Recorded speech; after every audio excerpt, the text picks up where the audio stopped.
Good morning, students. We were on vitamins and minerals. We had started the lesson nutrition and diet.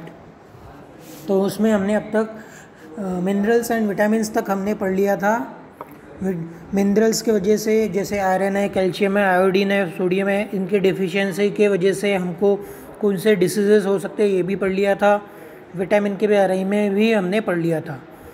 Now we move on next page number 52, जिसमें एक chart दिया गया है और chart में हमको vitamins के बारे में इंफॉर्मेशन दी है और उसके सोर्सेस एंड फंक्शन के बारे में दिया है. तो सोर्सेस मतलब हमको ये विटामिन्स कहाँ से मिल सकते हैं. तो सबसे पहला है, तो first one is vitamin A. तो what are the sources of vitamin A. तो carrot, milk, butter, dark green vegetables मतलब ग्रीन वेजिटेबल सब्जियाँ, sweet potatoes, deep yellow fruits, vegetables मतलब कैरेट से, मिल्क से, बटर से, वेजिटेबल से, स्वीट पोटैटो से हमको विटामिन ए मिलता है. नाउ नेक्स्ट आगे डिफिशियंसी डिसीजेस. अगर हमें विटामिन ए की कमी हो गई तो क्या हो सकता है. नाइट ब्लाइंडनेस हो सकता है. तो व्हाट इज़ नाइट ब्लाइंडनेस मतलब रात को हमको दिखाई नहीं दे सकता है. तब because of deficiency of vitamin A V can have the disease night blindness. Night blindness मतलब क्या, जिससे हमको रात को दिखाई नहीं देता है. देन नेक्स्ट है विटामिन B1. तो B1 कहाँ से मिलता है. मिल्क, फिश से मिलता है, मीट से मिलता है. मीट जो मटन चिकन जो हम खाते हैं, सीरियल से मिलता है, नट्स से मिलता है और पल्सेस से मिलता है.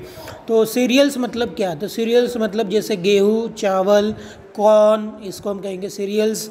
नट्स मतलब जैसे ग्राउंड नट्स होते हैं, उसको हम कहेंगे पल्सेस में पूरी जितने भी टाइप्स की दाल्स है ये सभी पल्सेस में इंक्लूड होते हैं. तो विटामिन B1 में की डिफिशियंसी की वजह से हमको कौन सा डिसीज़ हो सकता है, उसका नाम है बेरी. कौन सा नाम है, बेरी. या फिर मसल वीकनेस भी हो सकती है. तो ध्यान दीजिए, डिफिशियंसी ऑफ विटामिन ए ये नाइट ब्लाइंडनेस हो सकता है. Deficiency of vitamin B1 berry हो सकता है. देन B9 के सोर्सेस क्या है.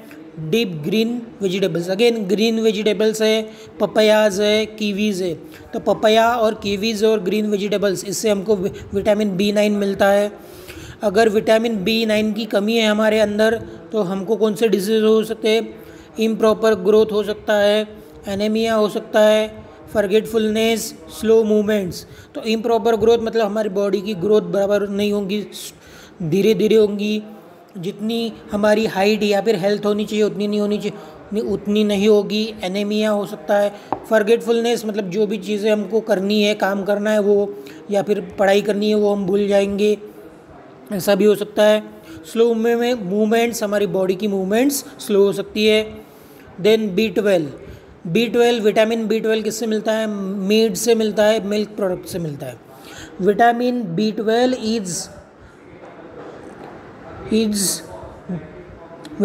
B12 can be get by meat milk products. So meat से, मिल्क प्रोडक्ट से हमको विटामिन B12 मिलता है और इसके डिफिशियंसी से हमको एनीमिया हो सकता है.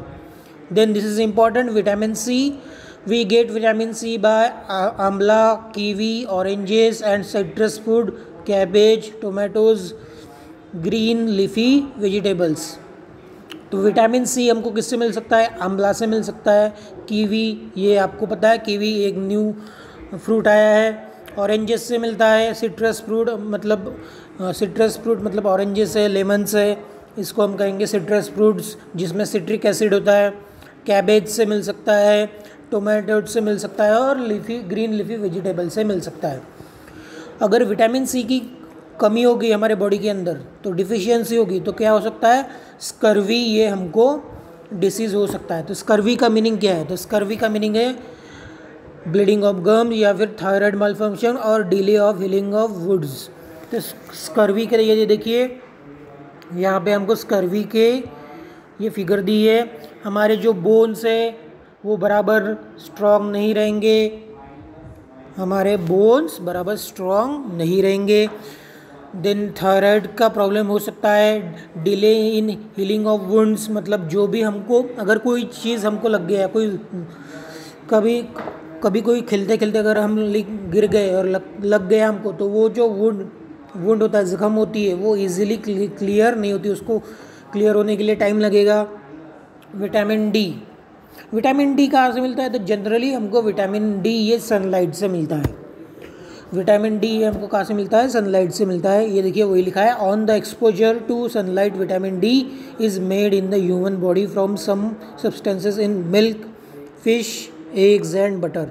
तो milk, fish, eggs and butter से विटामिन डी मिलता है। साथ में जो सनलाइट में जो हम सनलाइट जो है उससे भी हमको विटामिन डी मिलता है। तो जैसे आप लोगों ने देखा होगा, आपके मम्मी डैडी या फिर आपके नाना नानी, दादा दादी आपको कहते हैं कि मॉर्निंग में सुबह उठ के सूरज की रोशनी में खड़े रहो, ऐसे आपको बोलते होंगे। तो इसलिए बोलते हैं बिकॉज उससे हमको विटामिन डी मिलता है। तो विटामिन डी की कमी से हमको क्या हो सकता है? विटामिन डी की कमी से हमको रिकेट्स ये प्रॉब्लम हो सकता है। रिकेट्स ये डिसीज़ हो सकता है। तो रिकेट्स का मीनिंग क्या है? Softening of the bones causing pain and fracture. तो सॉफ्टनिंग ऑफ बोन्स मतलब हमारे जो बोन्स रहते हैं, हमारे बॉडी के जो बोन्स है वो स्ट्रांग होने चाहिए। बॉडी के जो बोन्स है वो क्या होने चाहिए? स्ट्रांग होने चाहिए, लेकिन वो सॉफ्ट हो जाएंगे, जिसके वजह से हमको पेन होगा, बॉडी के अंदर बोन्स के अंदर पेन होगा और फ्रैक्चर हो सकता है। तो ये देखिए यहाँ पे हमको डायग्राम दी गई है। ये देखिए दूसरी ये रिकेट्स की डायग्राम दी गई है। तो ऊपर ये जो है स्कर्वी, ये विटामिन सी के डिफिशियंसी के वजह से होता है। और रिकेट्स से किसके वजह से होता है? रिकेट्स ध्यान दीजिए, रिकेट्स से किसके वजह से होता है? विटामिन डी के कमी से होता है। विटामिन सी के कमी से हमको स्कर्वी होता है, और विटामिन डी के कमी से हमको रिकेट्स से होता है। Then vitamin E, smooth functioning. Vitamin E किससे मिलता है? Vitamin E we get from wheat, germ, green leafy vegetable, tender leaves, vegetable oils. तो अगेन वीट मतलब गेहूँ, देन ग्रीन लीफी वेजिटेबल्स, इससे हमको विटामिन ई मिलता है। और डिफिशियंसी ऑफ विटामिन ई से क्या हो सकता है? वीक मसल्स, ऑब्स्ट्रक्शन इन रिप्रोडक्शन, स्किन डिसऑर्डर्स। तो वीक मसल्स मतलब हमारे जो मसल्स है स्ट्रांग नहीं रहेंगे, वीक रहेंगे, मतलब हमको ज़्यादा थकान जल्दी हो जाएंगी। हम कोई भी काम करेंगे तो हमको जल्दी से थकान हो जाएंगी विटामिन ई के कमी से। साथ में स्किन के रिलेटेड भी डिसऑर्डर्स हो सकते हैं हमको। देन विटामिन के, तो विटामिन के किससे मिलता है हमको? ग्रीन लीफी वेजिटेबल्स से मिलता है, कैबेज से मिलता है, ब्रोकोली से मिलता है। आप लोगों ने देखा होगा अभी नागपुर के मार्केट में भी ब्रोकोली मिलती है, वेजिटेबल मार्केट में। Green leafy vegetables, green cabbage, broccoli, sprouted pulses, yellow of eggs. The sprouted pulses मतलब देखिए, आप कोई भी दाल भिगो के रखे तो उस पर वो वाइट कलर का स्प्राउट्स, जैसे आपने मटकी भिगो के रखी तो वाइट कलर का स्प्राउट निकलता है। चना भिगो के रखा तो वाइट कलर की एक थ्रेड निकलता है, तो उसको हम कहते हैं स्प्राउट्स। तो स्प्राउट्स से हमको मिलता है विटामिन के, कैबेज से मिलता है, ब्रोकोली से मिलता है, ग्रीन लीफी वेजिटेबल से मिलता है। एंड येलो ऑफ एग्स, तो जो हम एग खाते हैं, एग के अंदर जो येलोइश पार्ट होता है उसको हम कहते हैं एग यॉक। एग के अंदर जो येलोइश पार्ट होता है उसको हम क्या कहते हैं? Egg York. तो एग यॉक से भी, दैट इज़ येलो वाला पार्ट, उससे भी हमको विटामिन के मिलता है। अब विटामिन के डिफिशियंसी मतलब कमी की वजह से हमको कौन सा डिसीज़ हो सकता है? Excessive bleeding after an injury. अगर हम कहीं खेलते खेलते गिर गए या फिर हमारा एक्सीडेंट हो गया और हमको इंजरी हो गई और हमारा ब्लड बह रहा है, तो अगर विटामिन के की कमी है तो हमारा जो ब्लीडिंग है वो कंटिन्यूस होते रहेगा। आपने देखा होगा कभी कभी आपको खेलते रहते हैं तो आप जब खेलते कभी गिर जाते हैं, आपको लग जाता है, तो कुछ जब लगता है तो हमारे बॉडी के अंदर से खून, ब्लड बाहर निकलता है और कुछ देर के बाद वो स्टॉप हो जाता है, ब्लड क्लॉट हो जाता है। क्लॉट होना मतलब ब्लड स्टॉप हो जाता है, वहीं पे ब्लड बाहर नहीं निकलता। लेकिन अगर विटामिन के की डिफिशियंसी है, तो वो जो ब्लड है वो ब्लड कंटिन्यूसली निकलते रहेगा। Then scurvy, then goitre. एक है ये नेक्स्ट, ये है ग्वाइटर। तो ग्वाइटर कहाँ पे होता है? ग्वाइटर ये नेक में होता है। ग्वाइटर ये कहाँ पे होता है? नेक में होता है। और ये ग्वाइटर किस चीज़ की वजह से होता है? Due to the deficiency of iodine. Iodine की कमी से हमको ग्वाइटर होता है, और ग्वाइटर ये नेक में होता है। तो ये देखिए यहाँ पे पिक्चर दी है ग्वाइटर की, नेक में होता है, बहुत बड़ा पोर्शन नेक का, वो उसमें स्वेलिंग आ जाती है। तो it is because of deficiency of iodine.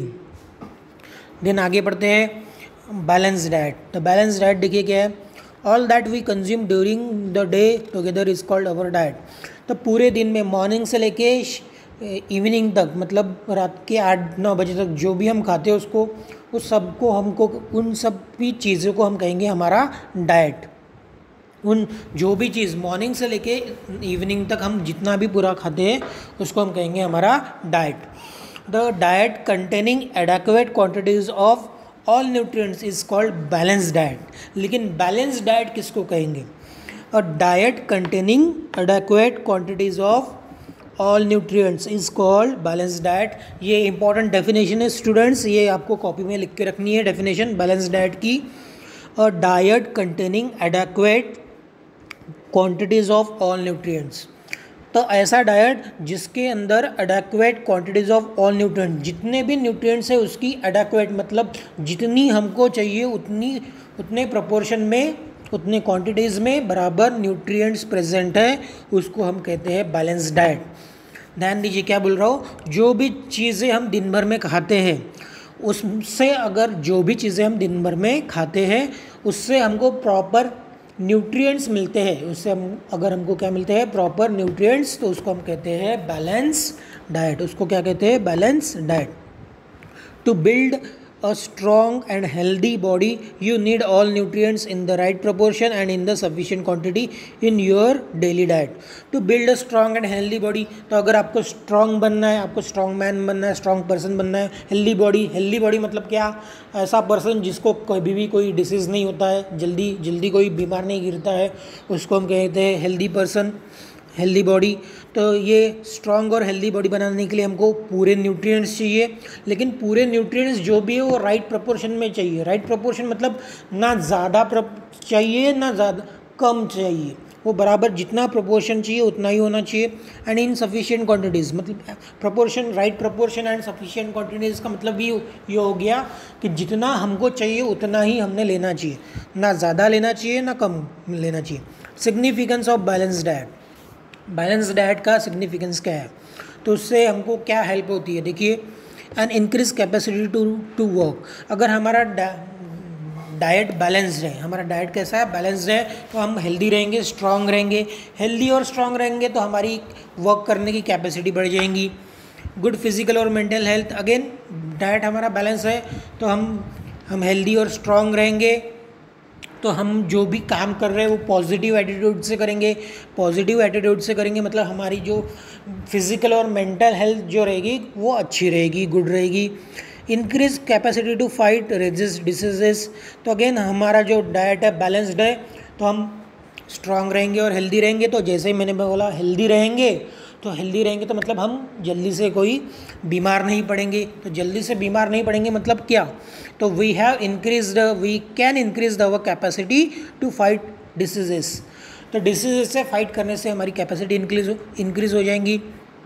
Then last है helps in proper growth of the body. Body की प्रॉपर ग्रोथ होने के लिए भी हमको ये बैलेंस डाइट हेल्प करता है। अब यहाँ पे देखिए बैलेंस डाइट का पिरामिड दिया है। तो ये बैलेंस डाइट के जो पिरामिड है, तो ये बैलेंस डाइट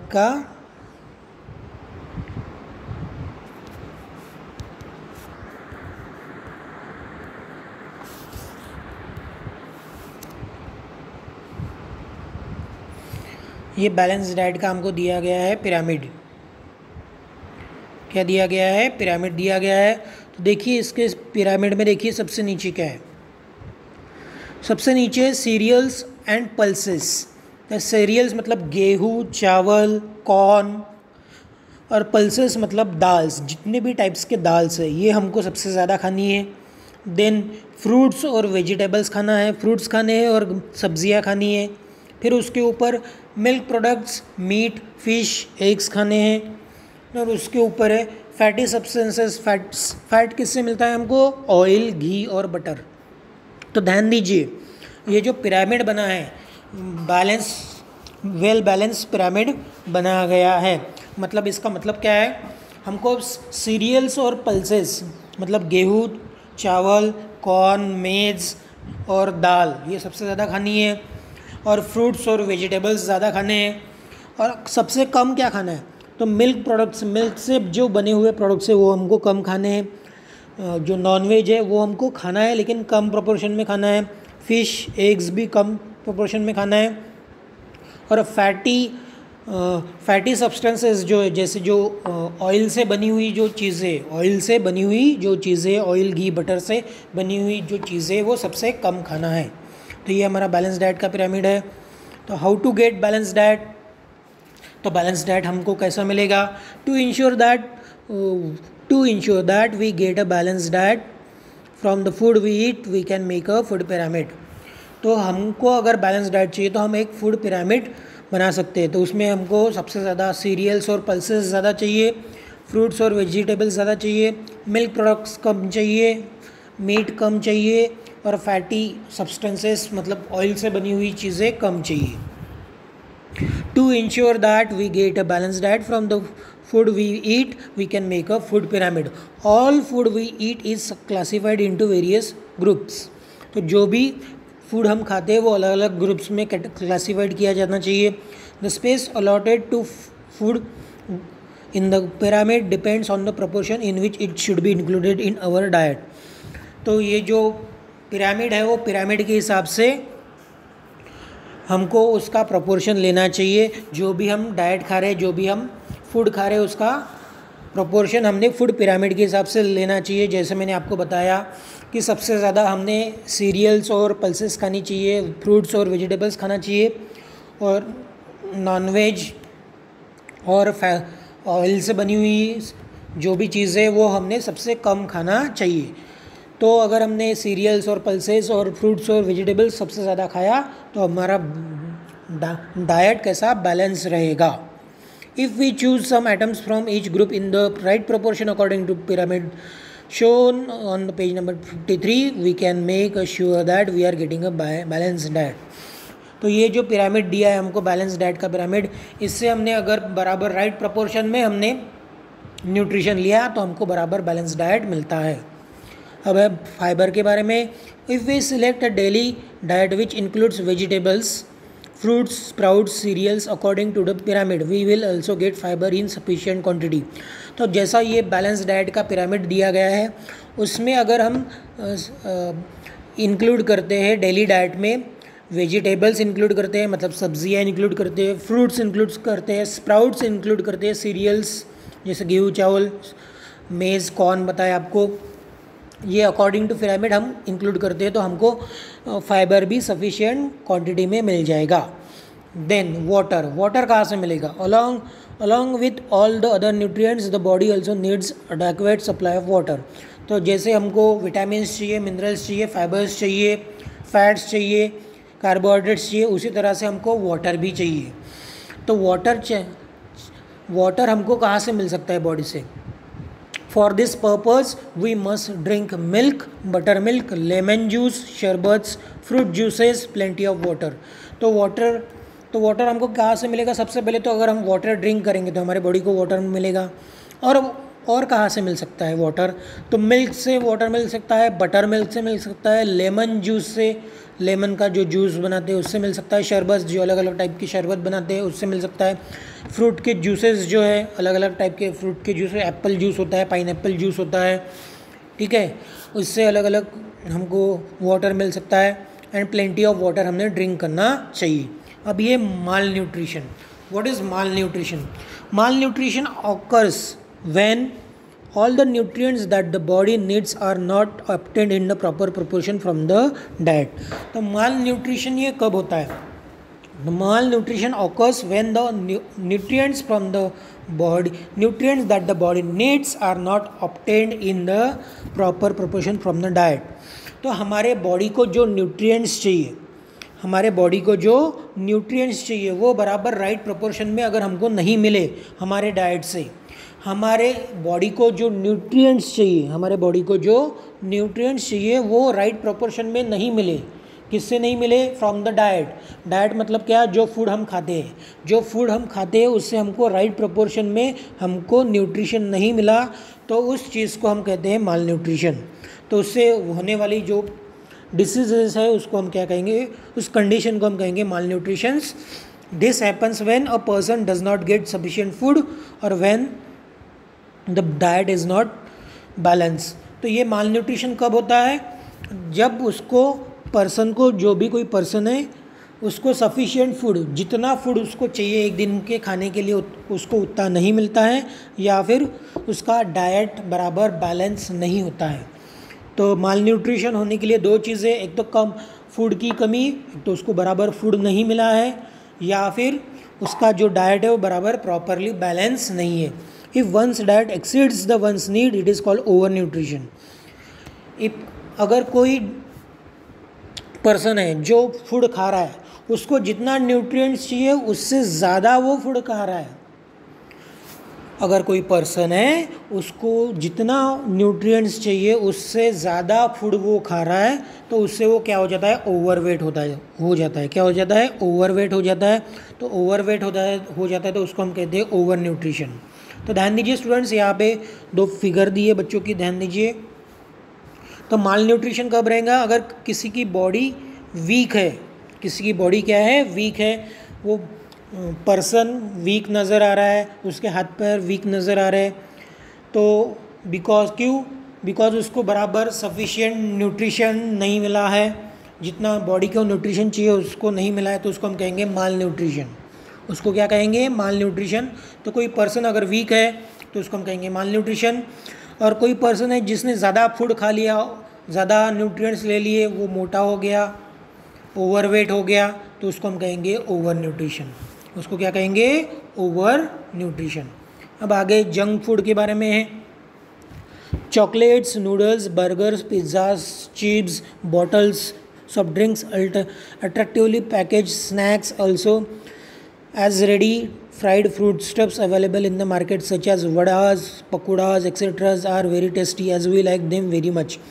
तो ये जो है चॉकलेट्स है, नूडल्स है, बर्गर्स है, पिज़्ज़ाज है, चिप्स है, बॉटल सॉफ्ट ड्रिंक्स है, फिर आपके जो पैकेज फूड्स होते हैं, देन वड़ाज होते हैं, पकौड़ाज होते हैं, ये हमको बहुत अच्छे लगते हैं खाने के लिए, इसलिए उसको हम बहुत ज़्यादा खाते हैं। However, these foodstuffs contain refined flour, sugar, oil in large proportion. तो लेकिन ये जो है फूड, जो भी है, चॉकलेट्स है, नूडल्स है, बर्गर्स है, पिज़्ज़ाज है, या फिर वड़ाज है, पकौड़ाज है, इसमें रिफाइंड फ्लोर का यूज़, शुगर का यूज़ और ऑयल का प्रोपोर्शन लार्ज प्रोपोर्शन में किया जाता है। तो रिफाइंड फ्लोर मतलब क्या होता है? When refined floor is made from wheat or when sugar is made from sugarcane, many nutrients in the wheat or sugar are lost in the process. तो ये रिफाइंड फ्लोर और रिफाइंड शुगर मतलब क्या? तो जब शुगर केन से sugar बनाई जाती है या फिर वीट से हम जो भी चीज़ें बनाई जाती है उससे, तो वीट को अगर रिफाइंड किया गया या फिर शुगर केन को रिफाइंड किया गया तो उससे बहुत सारे जो न्यूट्रिएंट्स हैं वो बाहर निकल जाते हैं, बहुत सारे न्यूट्रिएंट्स क्या हो जाते हैं? बाहर निकल जाते हैं। तो उसको हम कहेंगे रिफाइंड फ्लोर, मतलब जो वीट है दैट इज़ गेहूँ, तो रिफाइंड फ्लोर और या फिर रिफाइंड शुगर। तो hence all we get from this foods is energy and hunger is satisfied. तो जो जितने भी ये जो रिफाइंड फ्लोर है, रिफाइंड शुगर है, इससे हमको ज़्यादा न्यूट्रिएंट्स नहीं मिलते, बिकॉज इससे जो रिफाइंड फ्लोर और रिफाइंड ऑयल होता है या फिर रिफाइंड शुगर होती है, उसमें से जो भी न्यूट्रिएंट्स है वो ऑलरेडी निकल जाते हैं प्रोसेस में, इंडस्ट्रियल प्रोसेस में ऑलरेडी पूरे जो न्यूट्रिएंट्स है वो पूरे निकल जाते हैं, और जो कुछ बचता है उसमें थोड़ा से उससे हमको एनर्जी मिलता है, उससे हमको थोड़ी फार एनर्जी मिल जाती है बाकी, और हमारी हंगर जो होती है वो सेटिस्फाइड होती है, बाकी ज़्यादा कुछ हमको न्यूट्रिएंट्स वगैरह, विटामिन्स वगैरह नहीं मिलते। Naturally if we eat a lot of junk foods, तो ये जो है chocolates, noodles, burger, pizzas, chips bottles, soft bottle drinks, vadas, pakoras, ये जो जंक फूड है, अगर हमने ज़्यादा प्रोपोर्शन में हमने ईट कर लिया, ज़्यादा प्रोपोर्शन में हमने खा लिया, we will get insufficient quantities of the items of from the other food groups. तो हमने अगर ये जंक फूड ज़्यादा खा लिया तो नेचुरली जंक फूड ज़्यादा खाया तो हमको बाकी की भूख ज़्यादा नहीं लगती है, तो बाकी की चीज़ें हम ज़्यादा नहीं खाते, तो बाकी की चीज़ें हम ज़्यादा नहीं खाते तो हमको न्यूट्रिशन ज़्यादा नहीं मिलता है। Junk food eaten frequently also causes obesity. अगर हम बार बार जंक फूड खाते हैं तो ओबेसिटी मतलब मोटापा आ सकता है। Obesity is not good for our health. और ये जो ओबेसिटी है, ओबेसिटी मतलब मोटापा, मोटा हो जाना, ये हमारे हेल्थ के लिए गुड नहीं है। As such foods do not supply all the necessary nutrients, they are called junk food. तो ये जो चॉकलेट्स हैं, noodles, burgers, pizzas, chips, vadas, pakoras, इससे हमको कुछ ज़्यादा न्यूट्रिएंट्स, नेसेसरी न्यूट्रिएंट्स नहीं मिलते, तो इनको हम कहते हैं जंक फूड। अब है adulteration of food. Adulteration of food मतलब क्या? तो जो भी फूड है उसको उसकी जो सफिशिएंसी है, उसके जो न्यूट्रिएंट्स है, उसके जो विटामिन्स है, उस न्यूट्रिएंट्स को और विटामिन्स को कम कर देना। कोई भी फूड है उससे जो हमको न्यूट्रिएंट्स मिलता है, विटामिन्स मिलता है, मिनरल्स मिलता है, कार्बोहाइड्रेट्स मिलता है, वो उसमें से कम कर देना, उससे उसकी क्वांटिटी डिक्रीज़ कर देना, उसको हम कहते हैं अडल्टरेशन ऑफ फूड। मतलब फूड को ख़राब कर देना। फूड को क्या कर देना? ख़राब कर देना। In order to earn more profits, cheaper substances of low quantity are mixed with the foodstuffs. These substances are called adulterant and adding them to foodstuff is called adulteration of food. तो क्या होता है कभी कभी कुछ लोग ज़्यादा profit कमाने के लिए, जो हम चीज़ें खाते हैं उसमें चीप क्वालिटी के, मतलब लो क्वालिटी के सब्सटेंसेस मिक्स कर देते हैं। जो चीज़ें हम खाते हैं उसमें लो क्वालिटी के सब्सटेंसेस मिक्स कर देते हैं। तो जो लो क्वालिटी के सब्सटेंसेस है उसको हम कहते हैं अडल्टरेंट्स। लो क्वालिटी के जो सब्सटेंसेस है उसको हम क्या कहते हैं? अडल्टरेंट्स कहते हैं। और ये जो प्रोसेस है, जो फूड, ये लो क्वांटिटी के फूड को ऐड करने की जो प्रोसेस है उसको हम कहते हैं adulteration of food. Adulterants may even be poisonous और हार्मफुल टू अवर हेल्थ। तो ये जो अडल्टरेंट है ये हमारे बॉडी को पॉइजनस या फिर हार्मफुल हो सकता है। Such adulterant food is impure and harmful and so unfit for the consumption. तो ये जो अडल्टरेंट फूड होता है ये हमारे बॉडी को हार्मफुल होता है, इम्प्योर होता है और हमारे बॉडी को अनफिट होता है कंजम्पशन करने के लिए, मतलब खाने के लिए अनफिट होता है। तो अडल्टरेंट्स कौन से होते हैं? Adulterants use to adulterate food are such that they will remain unnoticed even when mix with the food. तो अडल्टरेंट्स कौन से होते हैं? तो अडल्टरेंट्स ये अडल्टरेट फूड में यूज़ किए जाते हैं। अडल्टरेंट मतलब ये अडल्टरेट फूड में यूज़ किए जाते हैं। जैसे आपने लिया है चिली पाउडर, आपको पता होगा, चिली मिर्ची का पाउडर, उसमें कभी कभी ब्रिक का भी पाउडर मिक्स कर देते हैं। चिली पाउडर में किसका पाउडर मिक्स कर देते हैं? ब्रिक आपको पता है रेड कलर की ब्रिक होती है, उसका भी पाउडर मिक्स कर देते हैं। तो चिली भी रेड कलर की होती है, ब्रिक भी रेड कलर की होती है, दोनों उसको अगर मिक्स कर दिया तो उसमें हमको पता नहीं चलता कि ब्रिक उसमें आ गई है। तो ये ब्रिक को हम कहेंगे अडल्टरेंट। अब यहाँ पे एग्जांपल दिए है, देखिए फूड आइटम्स और अडल्टरेंट्स। अब जैसे देखिए मिल्क में क्या मिलाते हैं? वाटर मिला देते हैं। आप लोगों ने देखा होगा कुछ दूध वाले भैया है वो मिल्क में वाटर मिला देते हैं, chemicals like urea and starch. तो मिल्क में क्या क्या ऐड किया जाता है एज अ अडल्टरेंट? मतलब मिल्क की क्वालिटी को लो करने के लिए क्या ऐड कर सकते हैं? वाटर ऐड कर सकते हैं, यूरिया ऐड कर सकते हैं, स्टार्च पाउडर। दूसरा एग्जांपल दिया चिली का, मैंने चिली का ऑलरेडी बता दिया था। चिली पाउडर जो बनाते हैं तो चिली पाउडर में ब्रिक पाउडर भी मिक्स किया जाता है।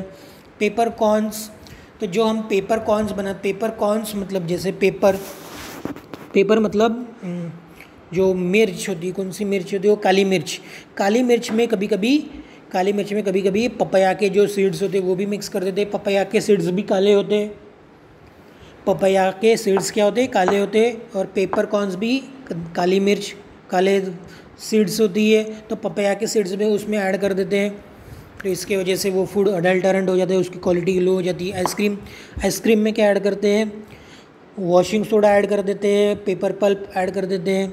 राइस में, अब राइस कौन से कलर का होता है, राइस वाइट कलर का होता है, तो उसमें स्मॉल वाइट स्टोन्स ऐड कर देते हैं। तो ध्यान दीजिए, राइस में क्या स्मॉल वाइट स्टोन ऐड कर देते हैं, तो छोटे छोटे वाइट स्टोन्स ऐड कर दिए तो राइस की क्वालिटी कम हो जाती है। पीनट्स, तो हमको जैसे पता है पीनट्स हम खाते हैं, पीनट की चिक्की भी हम खाते हैं, बराबर है। तो उसमें कभी कभी पीनट में हम रेडिश पेबल्स या फिर स्टोन्स, तो पेबल्स या स्टोन्स मतलब क्या, तो रेड कलर के छोटे छोटे पत्थर, स्टोन्स मतलब आपको पता है पत्थर, तो पेबल्स भी पत्थर ही हो गया। तो रेड कलर के छोटे छोटे पत्थर ये पीनट्स में ऐड कर दिया, मतलब जो जैसा पीनट होता है जो सेंगदाना, उसमें थोड़े थोड़े रेड कलर के पत्थर भी ऐड कर देते हैं, तो उसकी क्वालिटी ख़राब हो जाती है। इस तरह से फूड को अडल्टरेट किया जाता है, मतलब फूड की क्वालिटी को कम किया जाता है, और इस क्वालिटी को ख़राब करने की प्रोसेस को हम कहेंगे अडल्टरेशन ऑफ फूड। तो ये लेसन हमारा ख़त्म हो गया स्टूडेंट्स, इसके क्वेश्चन आंसर आपको ऑलरेडी भेज चुका हूँ।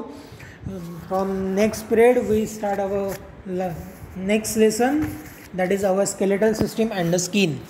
ये हमारा लास्ट लेसन रहेगा ये सेशन के लिए, वो हम जल्दी से ही स्टार्ट कर देंगे। Thank you.